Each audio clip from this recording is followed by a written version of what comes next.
Dear students, today we'll see some simple problems on half wave rectifier, full wave rectifier, and filter circuits. So let's have today's topic as simple problems on rectifiers and filters. In rectifiers, we are going to consider half wave rectifier, full wave rectifier, and then we are going to consider a circuit of full wave rectifier, bridge rectifier, along with a C filter. Okay.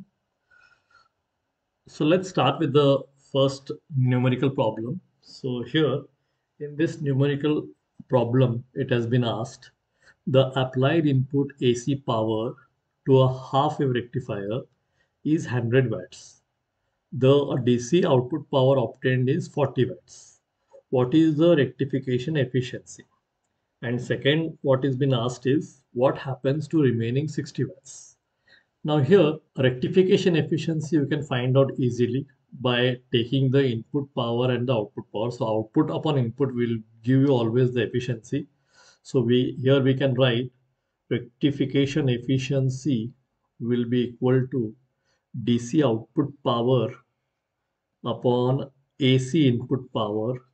So that will be 40 upon 100, that will be 0.4, and that multiplied by 100 will give you 40%. So it is 40% rectification efficiency. Efficiency of this half wave rectifier is 40%. Now here, second is a very important question what has been asked. What happens to the remaining 60 watts? Now remaining 60 watts will not be wasted in the rectifier circuit. Okay. Now what happens whenever you are having a rectifier circuit? See, this is your half wave rectifier circuit. The input is AC.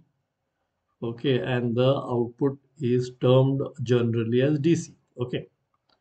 Now here AC you are having positive and negative half cycles. So you will be having positive cycle, positive cycle, negative cycle like this. Okay, now here, whatever 100 watts power we have told, out of that 50 watts will be carried by the positive half cycles and 50 watts will be carried by the negative half cycles. So it will be half-half. That means when the half wave rectifier is going to work, it will conduct only for positive half cycle, because in that case only the diode will be forward biased. If you see a circuit like this is the half wave rectifier. Okay, so the half wave rectifier diode will conduct only when the input is positive half cycle. When the input is negative half cycle, it will not conduct. That means out of 100 watts, only 50 watts has been effectively applied. So 50 watts is effectively applied, and what output DC you are getting is 40 watts. Okay, 40 watts. So here the another 50 watts which is going there, it is going into the negative half cycles, which is not able to make the rectifier work. It will not able to make the diode conduct, because at negative half cycle input the diode will not conduct. Therefore, effective whatever applied input power is of 50 watts and output is of 40 watts. Okay. So here we can see the solution for the second part. That is, you can read this. 40% efficiency of the rectification does not mean that 60% of power is lost in the rectifier circuit.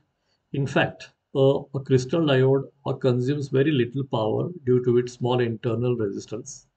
The 100 watts AC power is contained as 50 watts in positive half cycles and 50 watts in negative half cycles. The 50 watts in the negative half cycles are not supplied at all. This is very important. The 50 watts of the negative half cycles are not supplied at all for a half wave rectifier. Only 50 watts in the positive half cycles are converted into 40 watts. Okay, so this will be the answer for the second part. Then we'll go to the next question, question number 2. Here it has been asked that an AC supply of 230 volt is applied to a half wave rectifier through a transformer of turns ratio 10:1.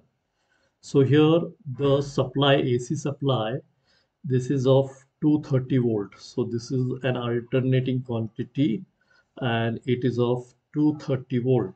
Okay, so this is 230 volt supply, and then you are having a transformer. So this is the primary coil of the transformer and this is the secondary coil of the transformer. The ratio of a primary to secondary is 10:1.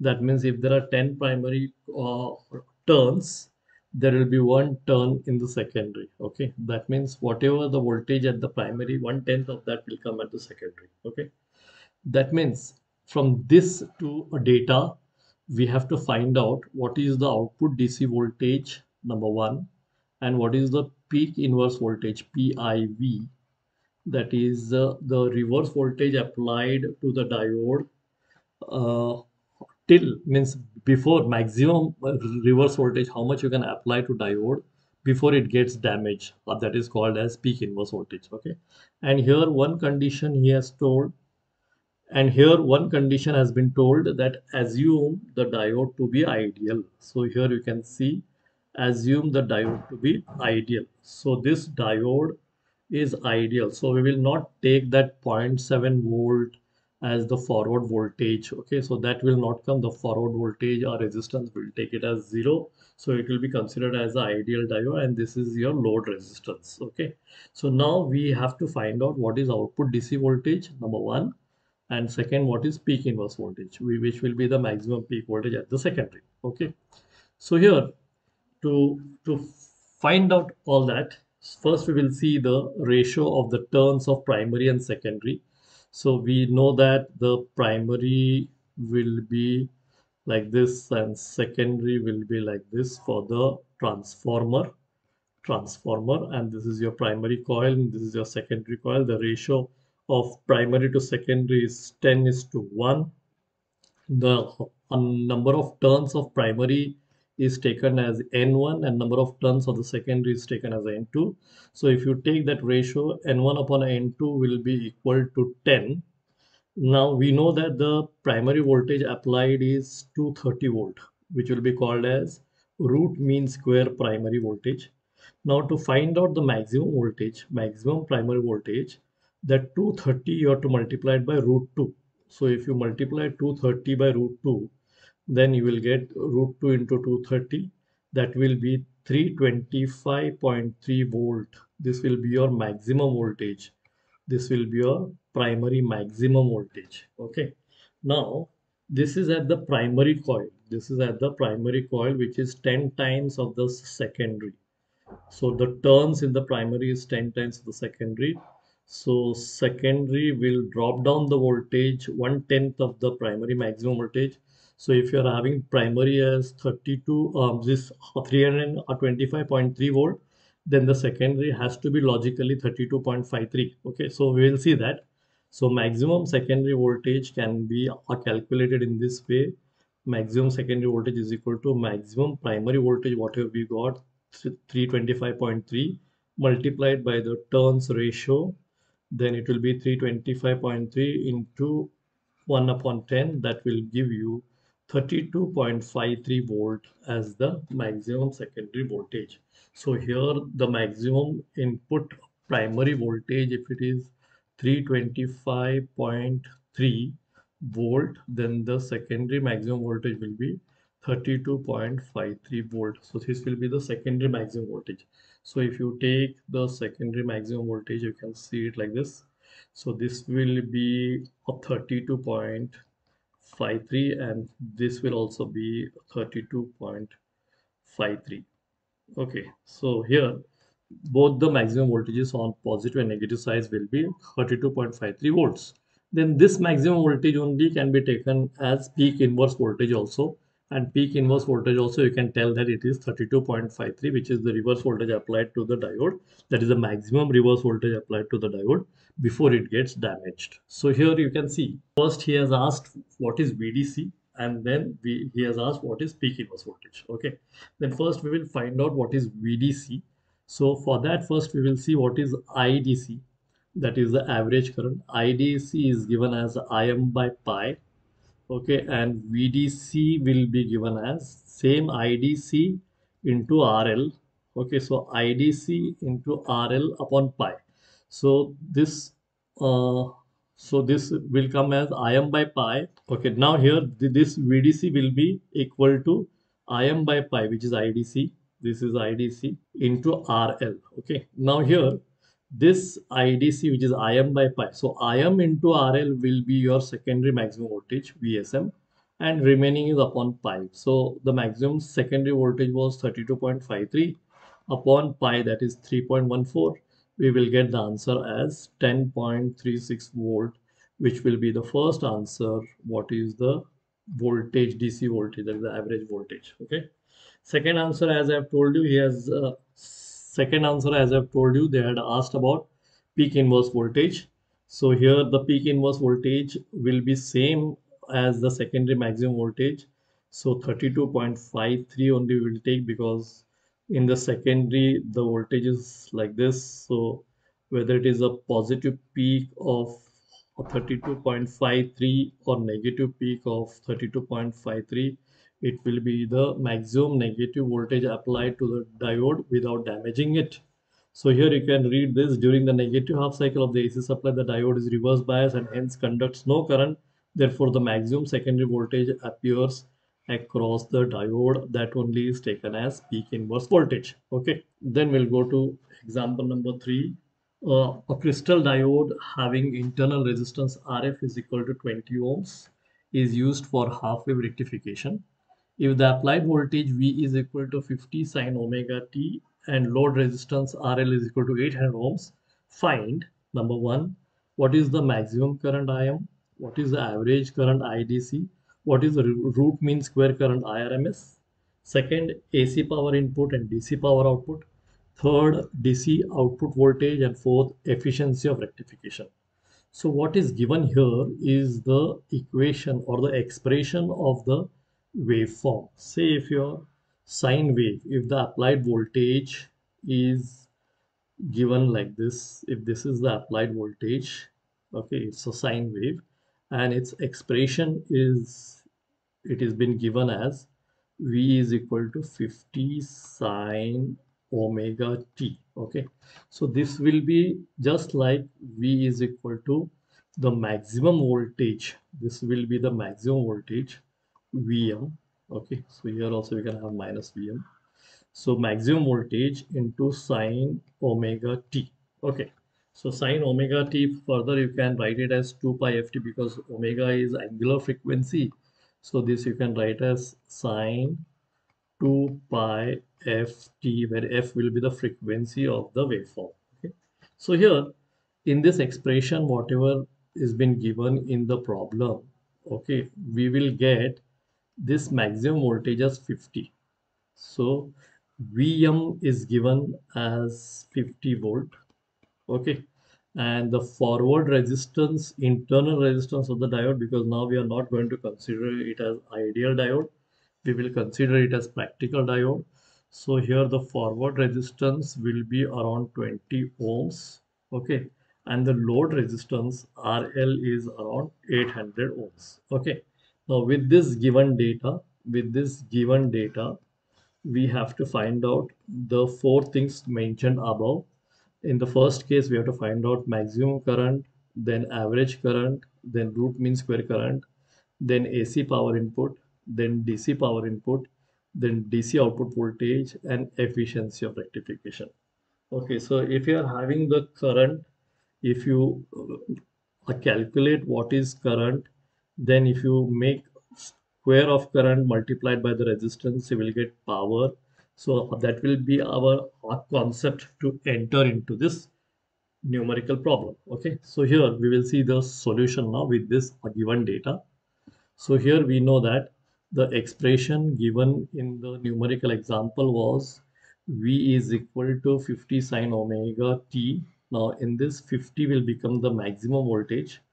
So 50 is Vm, which is equal to maximum voltage. This is Vm. Now that Vm we'll use to find out what is Im, that is maximum current. So maximum current will be Vm upon the forward resistance of diode plus the load resistance. So it is 50 upon 20 plus 100. Okay, so that will give 0.061 ampere, which is nothing but 61 milliampere. This is maximum current Im. Now if you get maximum current Im, then you can get the IDC and IRMS for the circuit. Okay, where IDC, this you should know, IDC is given as Im by pi, and IRMS is given as Im by 2. Okay, so Im you know, so Im by pi means Im by 3.14, 61 upon 3.14. That will be 19.4 milliamperes. This will be your DC current, and then Im by 2 is 61 by 2, that is 30.5 milliamperes. That is your IRMS. So this first section we have got the answers of all the currents. Okay, then we will see how to calculate the AC power and DC power. So AC power, as I've told you, power we will take it as square of current multiplied by resistance. So whenever we are going to calculate AC power, at that time resistance will be forward resistance plus load resistance. Okay, so for AC power we have to take IRMS as the current, and IRMS square will be I square into R. R will be your forward resistance plus load resistance. Okay, so if you substitute all those values here, you can get the AC power input as 0.763 watts. This is AC power input. AC power input.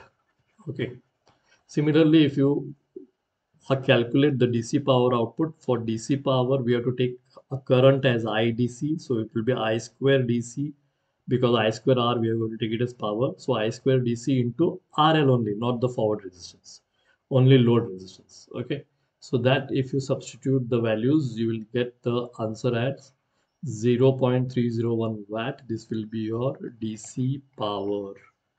Okay, this is the output power, this is the output power. Okay, then third point, it has been asked in the example, DC output voltage. So DC output voltage will be given as shown here. DC output voltage will be given as IDC into RL. Okay, so in RL also we know, IDC also we know. So IDC is 19.4, RL is 800. So DC output voltage will be 15.52 volts. So this is your DC output voltage, VDC. Okay. Then in the fourth point, it has been asked about efficiency of rectifier. So efficiency of rectification will be your AC power input, DC power input that you have to take. That is output of an input. So output is DC power. So DC power here we have got, this is as output 0.301. So here we will write that output power upon input power is AC. Here we are having input power 0.763. So upon 0.763, and we want percentage, so we'll multiply by 100. So the output here is, so the efficiency of rectifier is given 39.5%. So this will be your efficiency of rectification. So these are the four answers of this numerical example. Then we'll go to the next example, fourth one. A half-wave rectifier is used to supply 50-volt DC to a resistive load of 800 ohms. The diode has a resistance of 25 ohms. Calculate the AC voltage required. So what is given is DC voltage. And how much is the DC voltage? VDC is equal to 50 volt. This is your VDC. And how much is the diode forward resistance? 25 ohms. This is the forward resistance, 25 ohms. And how much is the load resistance given?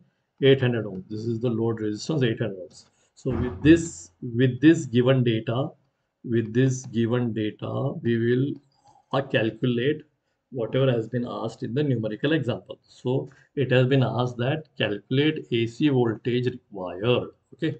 Now let Vm be the maximum value of the AC voltage required. Let Vm be the maximum value. Then we will calculate VDC. For VDC, our calculation, we had a formula IDC into RL. Okay. Now VDC value we know it is 50 volt. Okay. IDC can be written as Im by pi into RL. So it will be substituted by this expression into RL.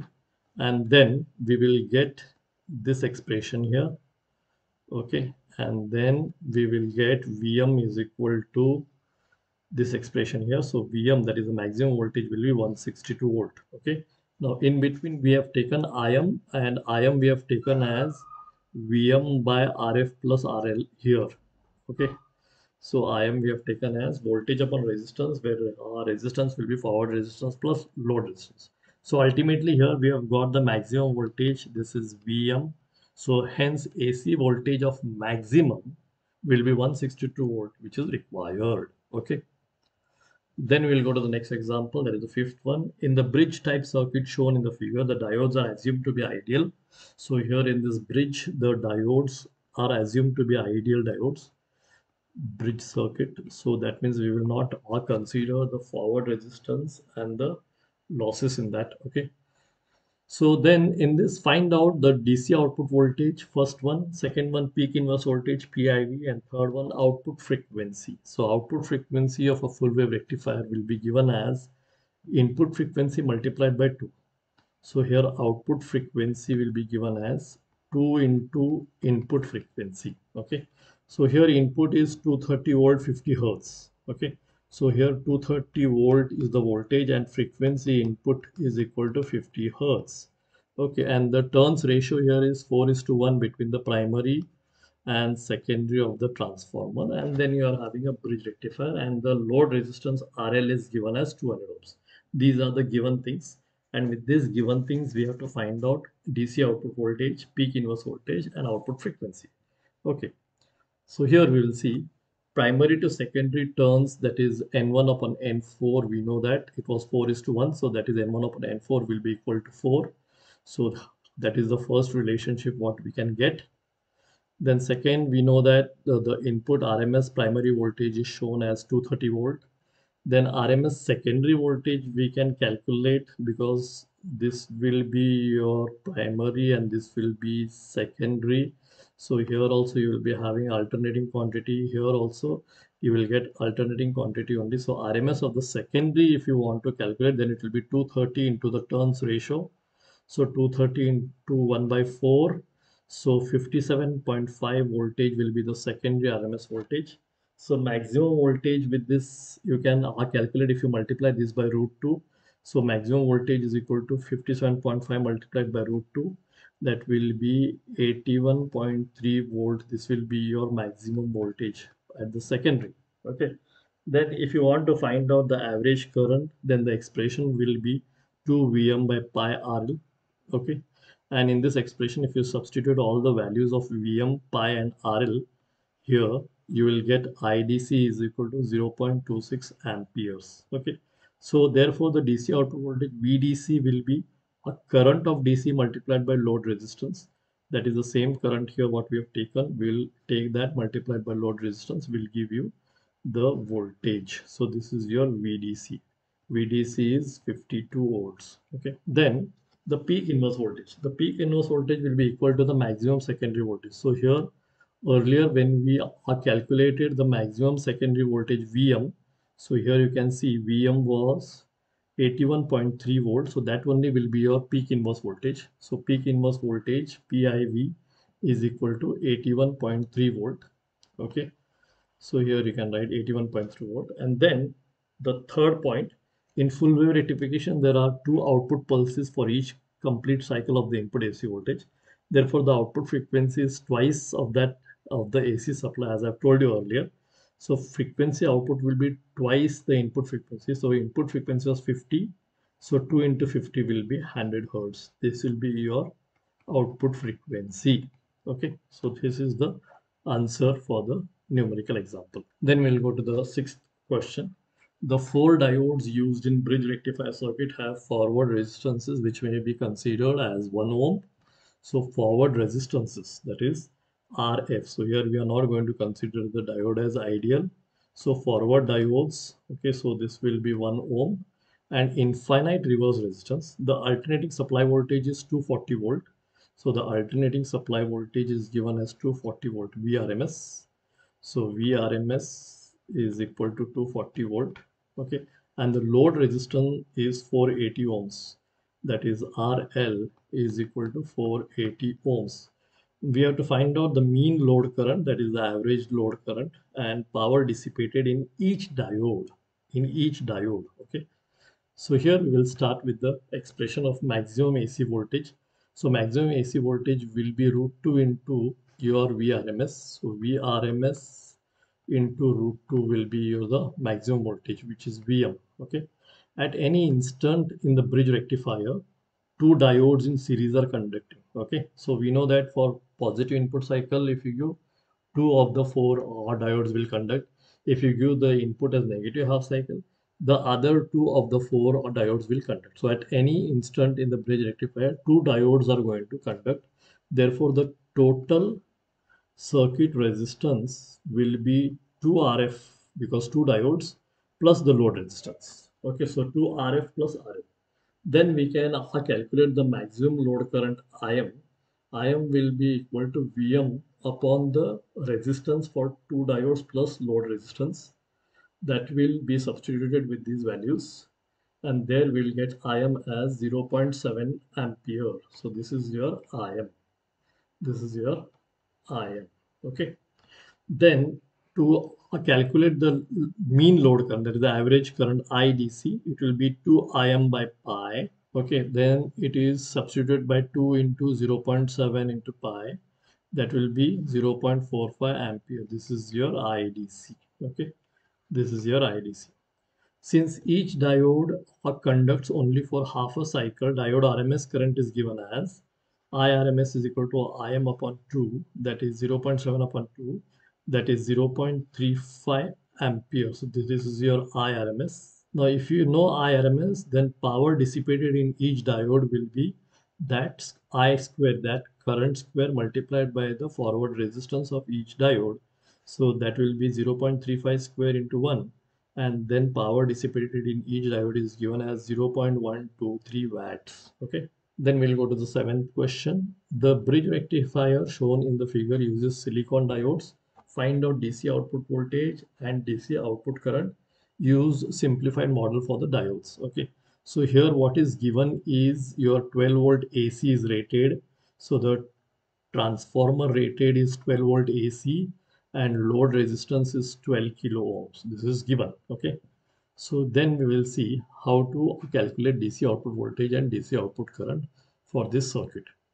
Now here the peak secondary voltage, okay, the peak secondary voltage will be taken as your rated voltage of the transformer multiplied by root 2. That will be your peak secondary voltage, which will be given as 16.97 volt. Okay.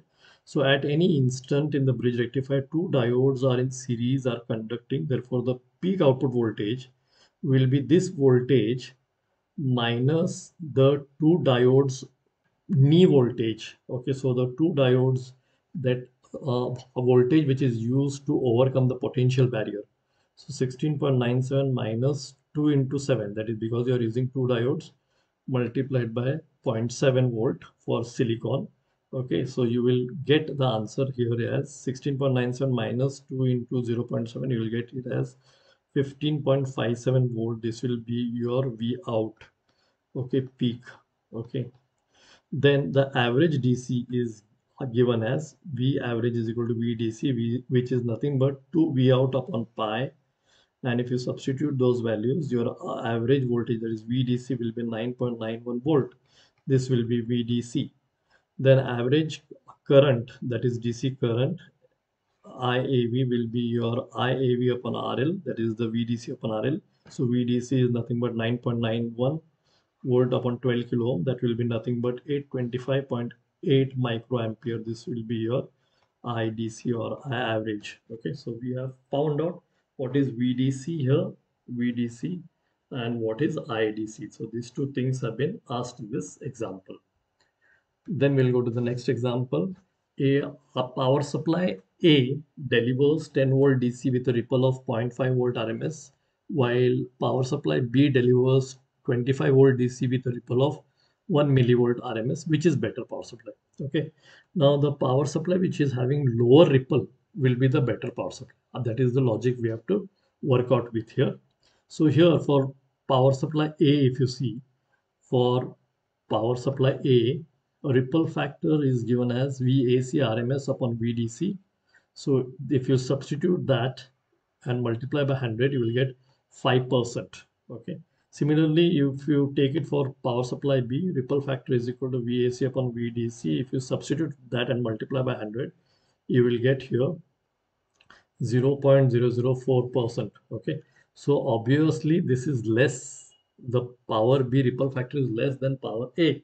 Therefore, the power B supply is the better one as compared to power A supply. Then we'll go to the next example. For the circuit shown in the figure, find output DC voltage. So here they have shown that the input voltage is 115 volt VRMS and the frequency is 60 Hertz. The turns ratio of the transformer is 10 is to 1.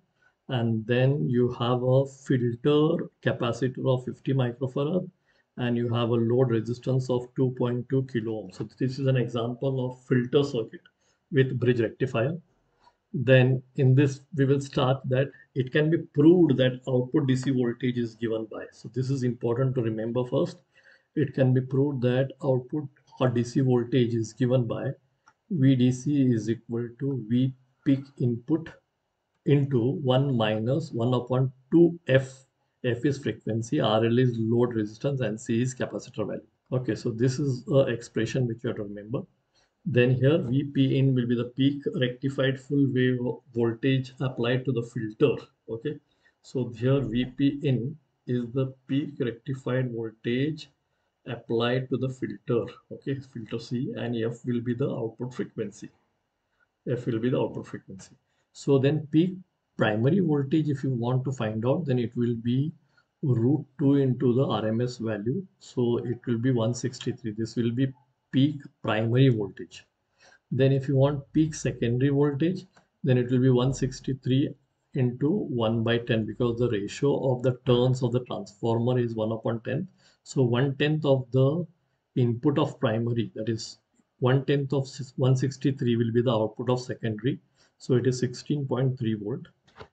Peak full wave rectified voltage at the filter input.